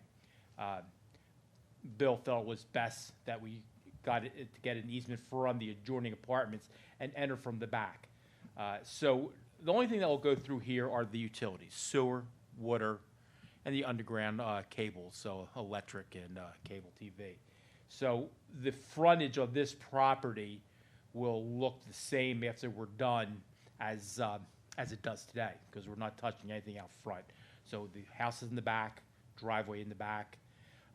There were questions within the township review about improvements along Paulings Road, widening of Paulings Road, curb, sidewalk, street trees, and we are requesting a waiver to those requirements along Paulings Road, because we're trying to keep the curb appeal, the frontage, exactly the way it is today. And of course, we don't want to install those improvements, and we don't think it's really pertinent to this type of development. What we will do is we'll offer for dedication to the township right away, all the way up to the ultimate right-of-way line along Paulings Road. So you'll always have that land there, and it's available for any future widening, which I don't think probably will happen anytime in the future. There was some questions about shade trees along Paulings Road. As you can see, there's a lot of existing shade trees along Paulings Road. There's complete canopy cover from almost the center of Paulings Road to the building. It's woods. There's also existing shade trees. Existing shade trees along. This is funny. I'm missing it. Doesn't work on the screen, Joe. I don't know. It's the angle. And there's also existing shade trees. They're not on our property, but along the entrance to Colony Arms. You can see there's shade trees on both sides of the entrance. And we're pretty well buffered. We have existing deciduous trees in the rear, deciduous and evergreens on the side, some other trees along this side, big canopy trees along this property line. Bill has recently put another landscape bed in along this adjoining property. As a part of our application, we're proposing the installation of evergreen trees around the perimeter of the proposed lot. There was a question about additional buffering, and actually I included in my waiver request, but honestly, anywhere where you feel that our proposed buffering that we're showing on the plans is inadequate, we don't mind moving things around and putting some additional trees too. So even though we have that listed as a waiver, we're willing to work with the township to make sure this is buffered. It's in our best interest to buffer our house from the neighbors, and we want to be hidden from Paulings Road. Property existing has sewer and water, the existing house, and the new house will have public sewer and public water.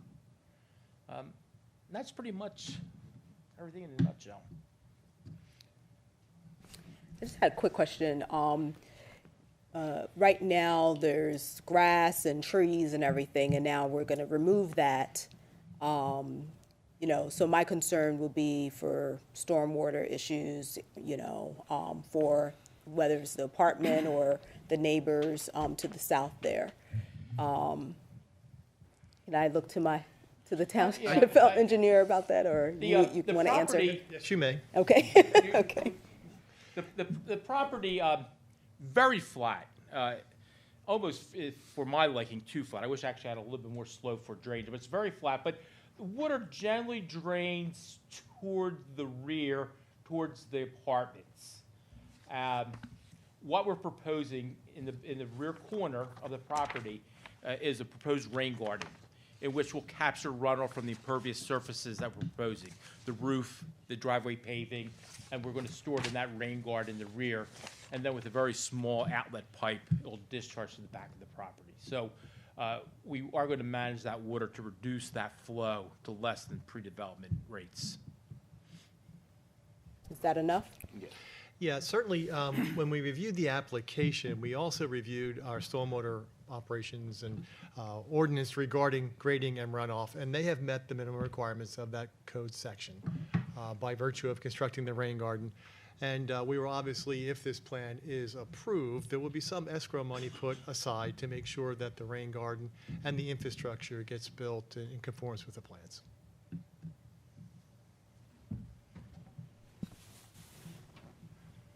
One observation I have, and I'm just thinking about this as I look at it, is 5 houses up towards Egypt. You have the shopping center with Ebrew Coffee and all that, and you have sidewalk connectivity there.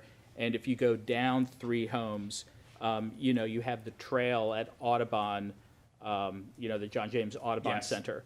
And so I know across the street, there's sidewalks, and there's been discussion around, extending the sidewalks there to be able to allow people on that side of Paulings to get to the John James Audubon Center. And it just seems like, this is a hole in the connection if we had to go in without sidewalks. So. As you said, from Egypt Road, along the coffee shop, along the Audubon Village Shopping Center, along our side of the road, there's sidewalks. Then they end, and there's no sidewalks the entire length up to our property, past our property, past Leon Drive, past the next cul-de-sac street, up to get the Audubon Bird Sanctuary, in which there is that path that's off the side of the road. So there's no sidewalks on our side. And however, on the other side, along Sycamore, there's sidewalks along their frontage. Yep. So that's the only sidewalks along that side. We are a little concerned, I mean, first of all, we don't want the expense of installing sidewalks here. Secondly, with just this lot, if we install them, they would really lead to nowhere. So it's a little bit of a concern about putting that sidewalk system in there where people will go up there and then be dead-ended, where they have to walk back out on the street. If there was sidewalks to the north or to the south, I think that would make a lot of sense, but we are going to ask for that waiver.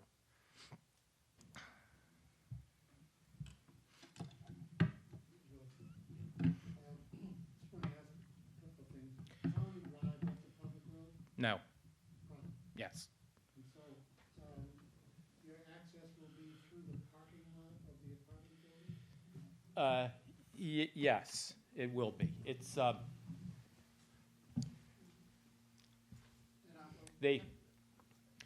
what we did is we negotiated with the owners of the Colony Arms Apartments for an easement to use their main entrance, go around the back, and then access the back of the lot right here. So you negotiated an easement with the private drive owner? Yes. That today and forever, that will be access to that lot. There'll be no changes to that apartment building or anything in that property? That's right, it's a perpetual easement, yes. Where on, where, just in what corner, north, south, east, west, where's the rain garden going to be? It's right in this, right here. It's like sheet Yep. 4 or something? as Sheet I got it. 5. Yes. 4, 5. Sheet 5. It's clear that, the area that. There we go. That's it right there, yes. And it's clear that that area will never be used or impossible to be used for anything else. Well, Well, I think what we have Joe, to- I will say that in order to proceed with this plan, if it is approved, there would be a stormwater operations and maintenance agreement that will need to be executed between the owner and the township that gets recorded and it becomes part of the record. Absolutely, yeah. It has to be restricted. So if there were a secondary owner, God forbid, because I know the son's moving in there, but the next owner would have on the deed the instruction that that is not to be altered in any way, Correct. or some wording to that effect. Correct. Okay. Sorry, I'm blanking here, but, well, the lot is now on the deed, on the Montgomery County Register of Deeds as one lot, is that right? Correct. And so the lot will be divided and new deeds will be written for two lots? Yes. And this, and the flag lot, as you are describing it with a new construction, that lot will include the flag access to Paulings Road? Correct. The only other thought, and again, looking at it the first time, but I hear that there's no sidewalks there, but I don't know how many feet we are from the Audubon Sanctuary entrance. But we've talked about having a sidewalk fund, and even if we didn't ask the applicant, we could consider extending that sidewalk in order to allow not just these homes, but all of the people in the apartment buildings who now don't have any sidewalk access to that trail.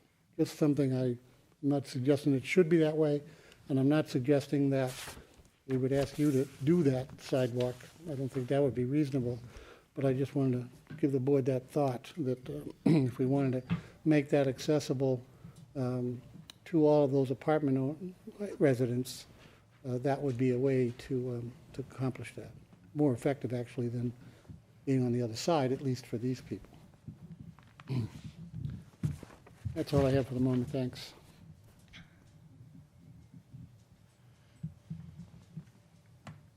Any other board questions? Terry? Sorry, I did remember one. So this, Mike, this was R5, zoned as R5, which is multifamily, you know, for obvious reasons, Yes. it's right adjacent to the, so it's now being treated under land development, and maybe it's in here somewhere, but now it's being treated with the requirements of R2? Not exactly, no, sir. R5 does provide for single-family attached housing as an option. You know, obviously, the predominant way is is the multifamily apartments, but there is a provision for that. The lot sizes are a little bit different in an R2. If you were to do a 10 acre, if you had 10 acres, in R5, you could do a certain amount of single-family detached housing and the lots don't match up with an R2 standard. So that's why I didn't want to muddy the water with that. Okay, I guess what the thought that led me to that question was that the impervious cover, under R5 would be different than what it is under R something else. I believe, let me see here.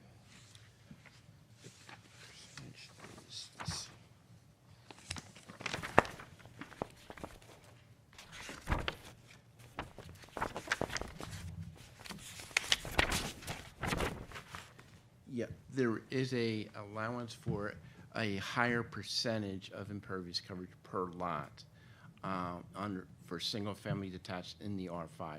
Typically, as you probably recall, most R2 is 35%. Right. And if you were to do a single-family detached in an R5, it's 50%, so it is a little bit more permissive, if you will. And my assumption is that was because the lot sizes are reduced in an R5 to an R1, so 50% of 10,000 is different than. Yeah, typically they're reduced, although this one happens to be larger than R2. That's right. But it does have, that's what made me ask, because between the property and the drive, looked like it might be close to 30. I'm not asking for that number, but it's allowable to 50%. That's correct. Okay. Okay, thank you.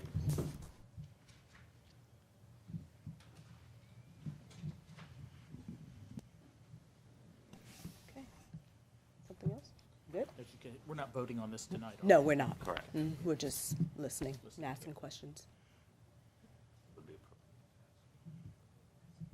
Okay. Any public comment in regards to this? All right. Any further, board? Okay. Thank you so much. Thank you very much. All right. Good night. Good night.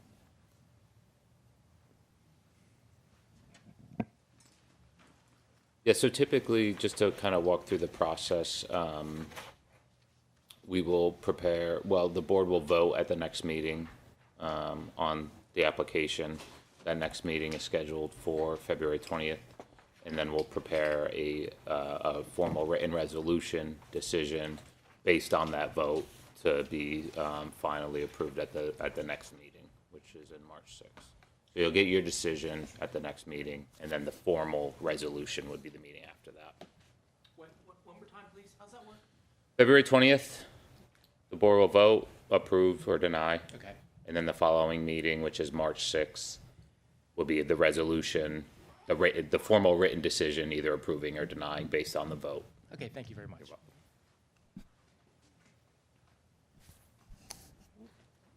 Thank you. And move on to the next new business. Consideration of Resolution 2025-12, approving disposition of records. And Township Manager E.J. Mantry has more.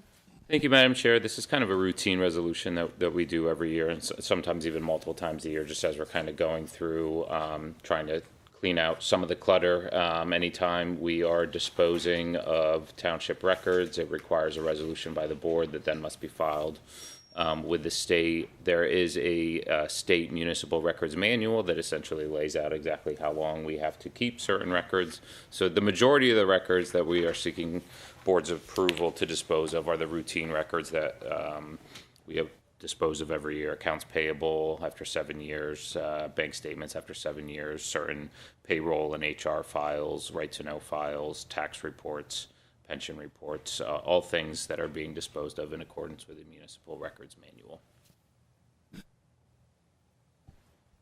Great, thank you. I'd like to make a motion to approve Resolution 2025-12, approving the disposition of records. I'll second it. Okay. All right, any public comment?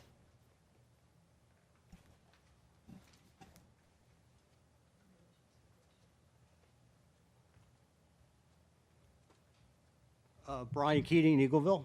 I have a question. How far back will these records go? Like, are they from 2018, 19, 2020? What are the dates inclusive of what they'd be purged?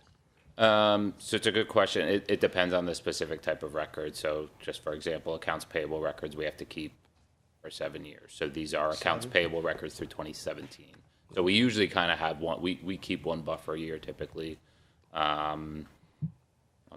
Insurance policies or claims we have to keep for 6 years as long as the claim has been closed. So through 2018 on those, right to know files we keep for 2 years. Liquid fuels tax records, that's the money we get from the state through the gas tax. We have to keep those for 7 years. So the ones we're disposing of are through 2017, things like that. How about like communications and emails, letters sent out to developers or other organizations? How long are they kept? You'd have to be more specific. So there's a catch-all clause in the municipal record manual for routine administrative records that basically says they must be kept as long as of value. But for things specific to projects, things specific to developments, things specific to zoning appeals, there's more specific details as to how long they're kept? Correct. Okay. Correct. And just reviewing the list, there are no files on this list pertaining to any development. I think most development files we keep forever. And any zoning appeals, right, forever. Or communications, letters and communications to the township from various organizations or companies? Those would not be part of the official record. That has to be kept in perpetuity, but there are none of those that are on this list for disposition right now. All right, thank you very much, appreciate You're it. welcome. Any other public comment? Okay. Board comment? Okay. All in favor? Aye. Aye. Opposed? Motion carries. Okay. A few announcements. The administrative office will be closed on Monday, February 17th, in observance of President's Day. We have a few meetings coming up to make note of. Sewer Authority meeting is on February 10th at 4:30 p.m. The Library Board meeting is on February 17th at 7 p.m. Parks and Rec Board meeting is February 18th at 7 p.m. Our Environmental Advisory Council meeting is on February 24th at 7 p.m. The Zoning Hearing Board in regards to RHD will be on February 24th at 7 p.m. at the Arcola Intermediate School.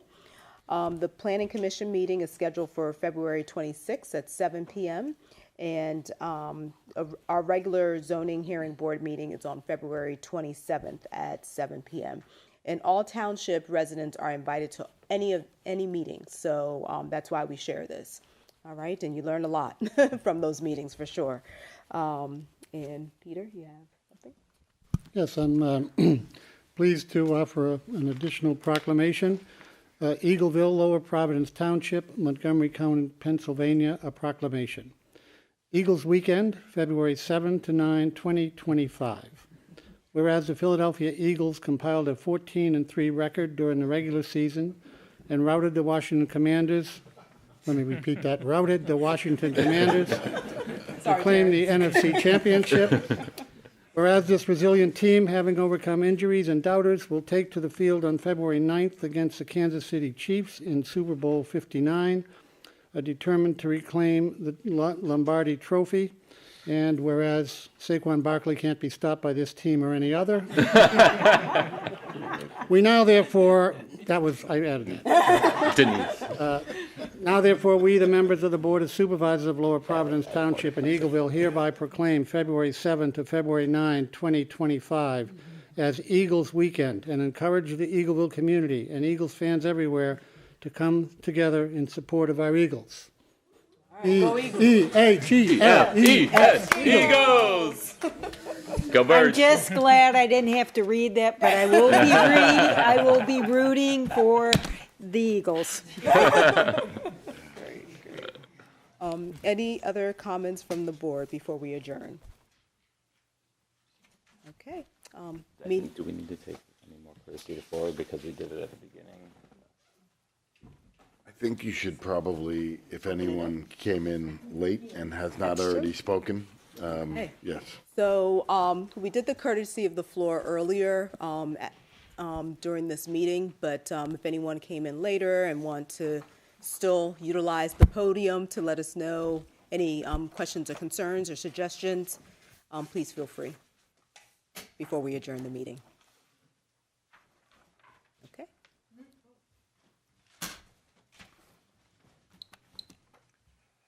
Brian Earnshaw again, I'm a resident of the township. Just one follow-up from my comments before is that I would like to get an understanding on what the board and the township administration is doing to control and reduce expenses. I think that's very important. We're seeing taxes go up everywhere, as I mentioned before. Montgomery County, the school district, even the township. Double-digit percentage increases multiple years in a row. And if you follow anything what's going on with the high schools, a lot of people are concerned of being taxed out of their homes. Now, I know you like to say that the township portion is only 8% or so, but it's still something. You got to show taxpayers you're willing to cut expenses, control expenses, have the minimal staff required, and really take a solid effort and not just pass it through to taxpayers. I've been working in finance for 30 plus years. One thing I learned early on is that if you're spending money on anything, spend it like other people's money, spend it like your own. It's very important. So I really beg you to do this. I'd love to see a presentation, either with the upcoming budget process or even earlier. Here's areas where we can reduce expenses. Here's services that really don't have much value that we might consider eliminating. You know, things like that. Think outside the box. There needs to be a solid effort to control this, not only at the township level. I preach this to the school district as well. And a lot of times, unfortunately, it falls on deaf ears. And I hope that's not the case here. Thank you. Thank you. I must say we have a really, really good financial director. And the township did not have that. And we also have a really, really good assistant township manager that has gotten a lot of grants for us. So we're trying our best to be fiscally responsible and also decrease the tax rate for our township residents. So we're trying. So thank you for that comment. Okay. Any other? Okay. Meeting adjourned.